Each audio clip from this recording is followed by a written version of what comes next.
Hi, this podcast analysis is going to consider the rise of Cathy Freeman and how she became one of Australia's greatest and favourite Olympic athletes. I chose Cathy Freeman for my podcast for three reasons. Firstly, she is such a prominent figure in Australian sport who has a great background story coming from a regional area with an incredible and supportive family and one of the few Indigenous females to achieve an Olympic medal. Secondly, with her constant smile and laid-back approach, she is a typical Aussie who has achieved great things. Furthermore, her performance at the Sydney 2000 Olympics is one of the best sporting moments in Australian history. And while I wasn't there, I've spoken with people who were and who watched it on TV countless times. Thinking about her performance in Sydney, winning a gold medal on home soil, and then celebrating with both the Australian and Aboriginal flags is an image that will inspire countless of Australians for generations to come. Lastly, her dedication to give back to the sport with the Cathy Freeman Foundation. It supports 1,600 children in remote Indigenous communities to provide brighter futures.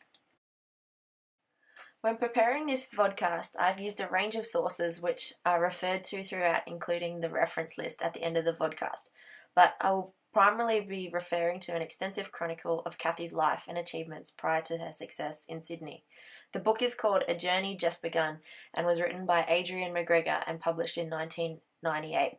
It's a fantastic read and I highly recommend it. So my podcast analysis is going to look at the sport delivery systems that encouraged and facilitated Cathy's success as an athlete and try to explain why the continued development and funding of these systems are so important for the future of Australian sport and Australian athletes. So before discussing the issues I intend to cover in this analysis and the order in which they will be presented, I would like to very briefly consider what I mean when I talk about the sport delivery systems.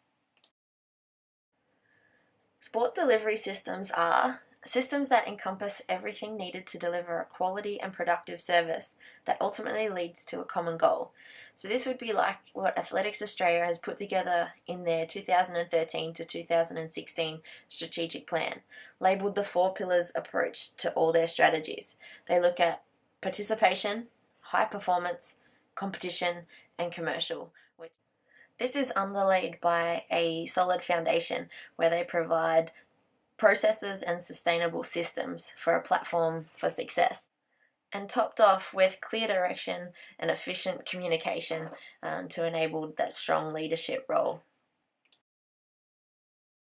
Moving on, I tend to look at a number of key areas when analysing Cathy Freeman. To start with, I want to provide a brief description of Cathy's background, where she grew up and how she started in sport. Then I'll look at some of the major competitions Cathy became involved in and what she accomplished at various levels, tracing her journey from training barefoot on the dusty school oval to make it to the top and race at an Olympic stadium. After that, I'll discuss some of the sport organisations that facilitated Cathy's development in the sport, how they are structured and organised, as well as their responsibilities, including various government programs, and how these institutes combine forces and collaborate to encourage the development of athletes within Australia. Moving on, I'll provide some personal reflections of my thoughts on Adrian McGregor's book, particularly what I thought of his discussion and descriptions of sport delivery systems and how these contributed to Cathy's success. Then finally, I'll provide a brief summary of the main issues and key points I have covered in the podcast. Cathy Freeman is best known for her 400 metre sprinting, although she started off preferring shorter distances, 100 and 200 metres, and even high jump. She ended up taking the 400 metre sprint as her event. Cathy started to run originally because her first grade teacher told her to, entering in school events for friends, just for fun. This started at the age of 8. She really started to run when her mum said to her, "You have 2 good arms and 2 good legs, so use them." This was in reference to Cathy's sister having cerebral palsy, and the comment has stuck in Cathy's mind ever since.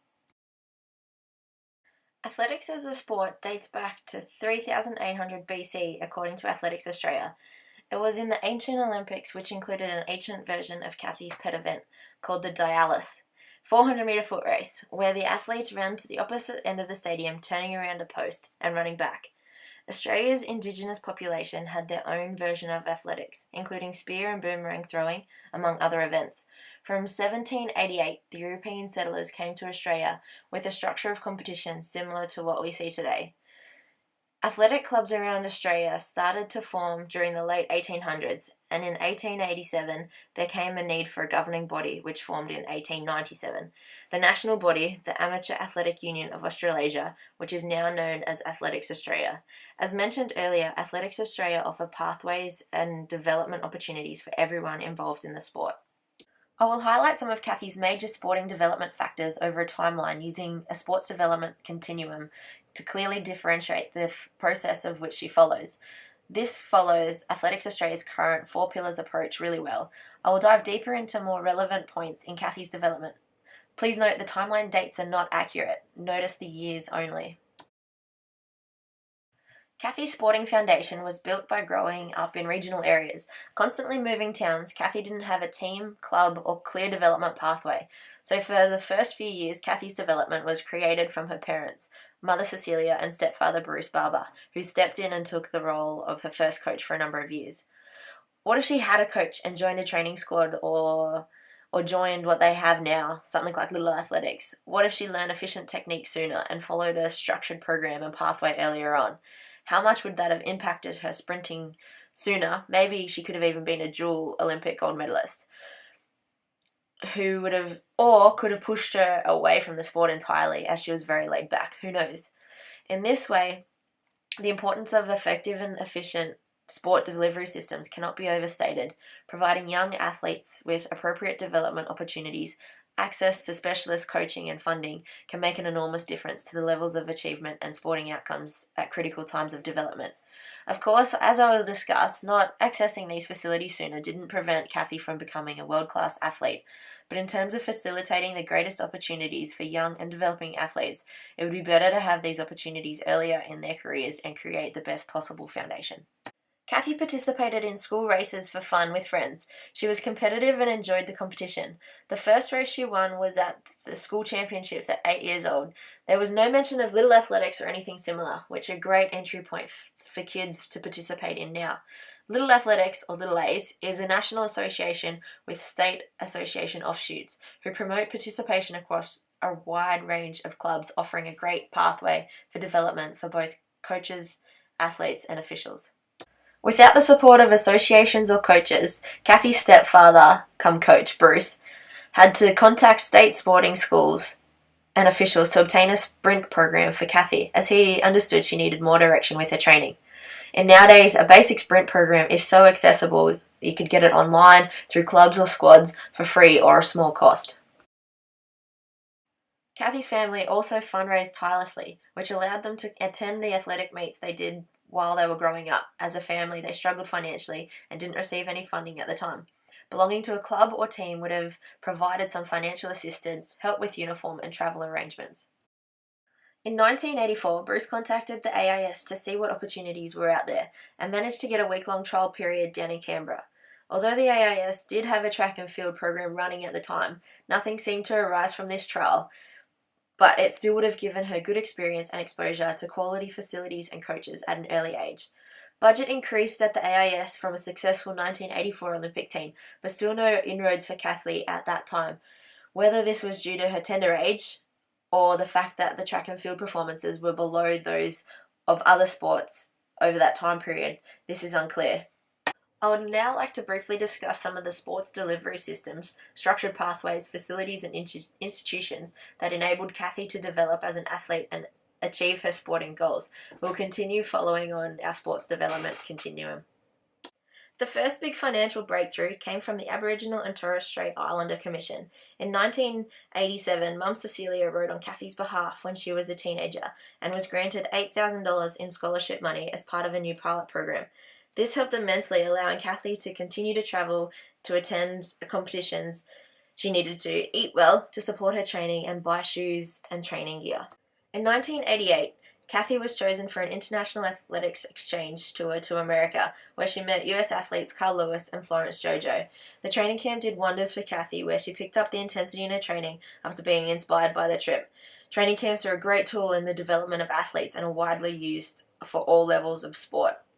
They create an environment to support athletic progression, character development, leadership, hard work, and exposes the athletes to different training facilities, coaches, and environments. Again, through the efforts of her parents, Kathy gained a scholarship at Curliburn International School worth $24,000 over 2 years. The opportunities that arose from the financial support mentioned created a pathway and led her to a new coach in Mike Danilla. It seemed this partnership is what Kathy needed. Mike had a squad of athletes who Kathy joined. The experience, professionalism, and dedication of Mike's coaching showed, and Kathy's training commitment and discipline improved out of sight, as did her performance. Mike's squad ran in a competition in Brisbane where Kathy beat her 100-metre time by 0.7 seconds and blitzed the field. Mike made some calls and convinced a 16-year-old Kathy to race 100 metres in the trials for the Auckland Commonwealth Games. She ran in those trials, finished with a PB and in third place, meaning she booked her spot to run in the 4x100 metre relay. Kathy debuted at the age of 16 in the 1990 Auckland Commonwealth Games, winning gold. Although Kathy's path was slightly different, structured development opportunities are currently in place through state institutes. For example, Queensland Athletics have a Target Talent Program, which is a high-performance pathway program funded and regulated with Athletics Australia and in line with the AIS Winning Edge strategy. It is a talent identification program designed to encourage the best young athletes in the state by inviting them to be part of the state-level squad. With the coach development program in parallel, the aim is for the athletes to be encouraged to achieve their full potential in sport. The competitions seem to run in the same format of how they run today, heats then finals, with certain events being qualifications to a higher level of competition. Having the financial support of her family's fundraising efforts early on, Kathy was able to enter competitions that qualified her for more, including state, national, and later international events following the athletics qualifying system. After the 1990 Commonwealth Games, Kathy moved to Melbourne and started training under Pete Fortune, where she continued to improve, make national teams, including junior and senior world championships. In 1992, Nike came on board as a sponsor, which allowed Kathy to focus solely on training and racing.